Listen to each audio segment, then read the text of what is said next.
and welcome back. Today we have the new ONN 4K streaming device from Walmart. Yeah, super stoked about this one. I had a lot of people tell me how great this one is. This is their brand new one. Now, if you guys are brand new to the channel, consider subscribing. If you're a return subscriber, welcome back. Always try to get you guys here the latest and greatest. So according to this, 4K UHD resolution streaming, easy setup with your Google account. It's gonna have your Dolby Audio, fast Wi-Fi. Yeah, if it's got the Google TV, it should have a lot of stuff.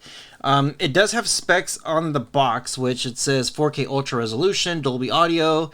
It has a quad-core A35 Mali G31 MP2, 8 gigs of storage with 2 gigs of RAM, and then it has a dual Wi-Fi. And then yeah, we're gonna actually confirm this stuff with Ida64 because I love that app. But let's go ahead and start with this unboxing, and then we're going to look at the specs to see exactly what it is that we get. So yeah, this is actually, it's funny because most like Chinese packaging devices are very similar, but when you look at this one, it looks like a mini version of that. And I don't know why. I don't know why. Look, it just looks like a little baby mini one. So cool. Okay, here is your little quick start guidebook. Not like you really need it because these boxes should be a plug and play. You do have your device there, so I'm going to go ahead and open this guy up. And just so you see what you get, there it is right there. It looks pretty cool, like it's nice. Most of these devices, anytime I've ever played with them, they look very simple, basic, kind of budget. This one I do have to say, even though it feels really good, because the lack of weight, it just, I don't know, it still feels extremely budget. I know a lot of people are hyping it, saying like it's good, but then anytime I get somebody asking me saying like I'm buffering, I'm having this issues or that issues, it's like, well, why are you having those issues? What device do you have? And it's always this device. So I know there's some settings that people have been saying that you should do, so maybe you could do that. You do get a 4K, I should say a high-speed HDMI cable, which I do have a 4K Audio Quest. They do include batteries, which is probably worth more than the device itself. And here is going to be the Google G1, I forget what it's called. The G1 remote from Google, which I actually like this remote a lot. I'm going to use my own AA batteries, so that way we are all set. And yeah, as far as the device goes, I know people always ask like, can I expand this or that? Because 8 gigs of storage with, I don't know, anytime I see a box like this, I want memory. Why is it so little? So you do have your, oh, is this can't be right.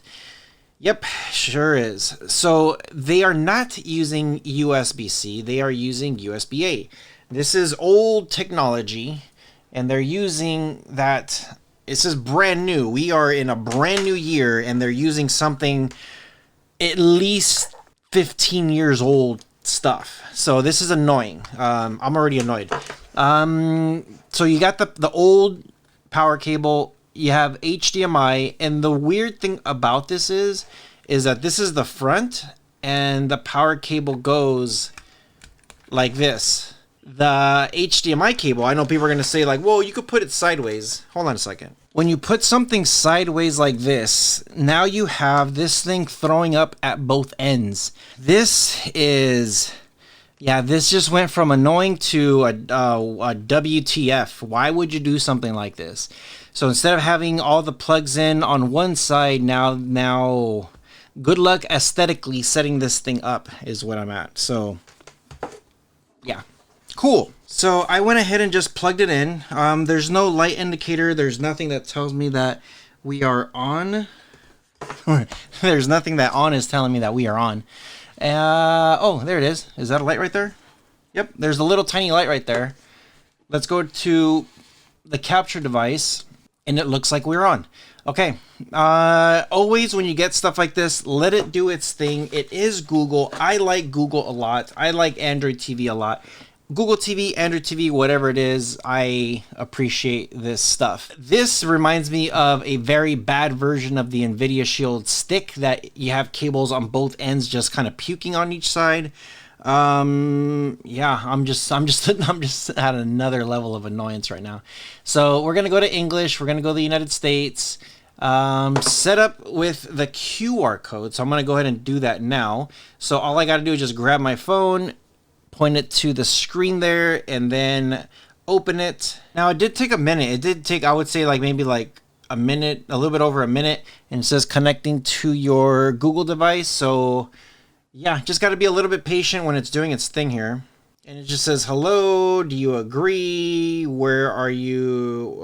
Where is this device? Let's put it office, I guess. And you just say next, next, next. I'm already connected to my phone's Wi-Fi. I'm already connected to my stuff. And it looks like it's sending all the information in. This is the one thing I really do like how Google has it. Once you have one set up, it's very simple to have the rest of it set up. So pretty nice. Now it says having trouble signing in, follow the instructions, connected. Okay, so I'm gonna ignore that and continue on my phone. It says signing in with Google. This is your account. Hit next. So I already hit next. So now it's telling me that, well, now the device is saying hit next. So I just had to hit next, continue. Yeah, I think it might be having maybe some issues verifying it's you. So there's just a lot of extra steps for some reason on this device, even though it is easy. I love Google. For some reason, on devices have always had issues for me anytime I've ever tried to sign in. So yeah, as you can see, I'm trying to sign in, trying to do my thing. Now it's saying downloading, continue. Yeah, make sure you hit assist, next, allow. Make sure you do everything on the phone while this thing is finishing whatever it's doing. Okay, so 1 hour later, that was bad. That was very bad. I cannot believe how long, and we're still not done. I would think after that update and upgrade and all that stuff, we would be good, but it's still setting up the TV. It says estimated time remaining. Why did I hit record? Wow. Okay, so I guess let's wait some more. Okay, so after another 10 minutes, we're here. Oh man, that was brutal. So you want to go to your Google TV. They have all this other stuff here. You got a loading error. I'm connected to the internet, obviously. But it's going to do its, see, there it goes. Now it's doing its thing. So I got my stuff here connected. First thing, I wonder, I should be in my, or at least I think it's on the Google Play Store already. Let's look for IDA64, and I actually just saw it right now. I don't even know I'm here. IDA64. Let's go ahead and grab this thing. And again, if you guys don't know anything about this app is great because it tells you everything about the specs, and it's absolutely free in the Google Play Store, so go ahead and grab it. So here we go. So it is advertised as 8 gigs of internal storage. I don't know how people are raving about this thing. It says you're left with 3.7.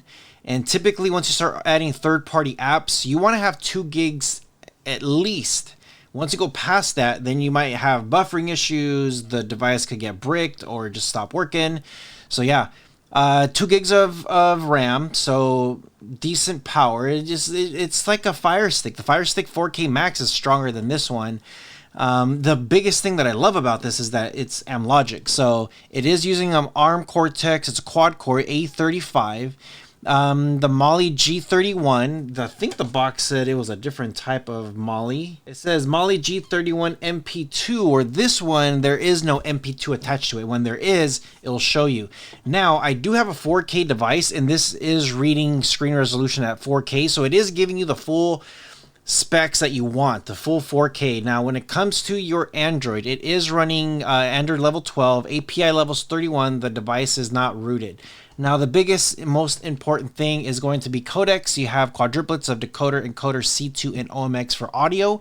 You have LATM, 3GPP, AMR, FLOC, ALA, MLA, MPEG, Opus, RAW, and Vorbis.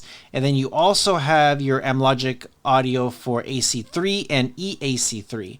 As far as your video goes, you do have a VP9 here through Amlogic, and then you have some awesome decoders here.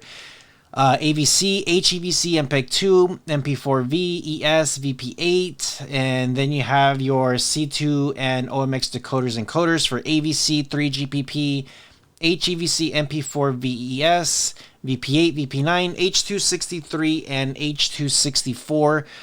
So within pass-through, you're going to be able to get like pretty much all the 4K quality that you're going to want. It's a pretty good device. I do like that it's got M-Logic. It runs pretty smooth. It's much smoother than the previous devices. And again, if you have like the bare minimum stuff, it's great. As far as adding third-party stuff goes, I'm going to go ahead and go through a different video on that one. But the device is smooth. I got to say, just going through the steps, it's smooth. It just takes a long time for it to get through it. And yes, you probably could split the power and add more storage, but I hate doing that.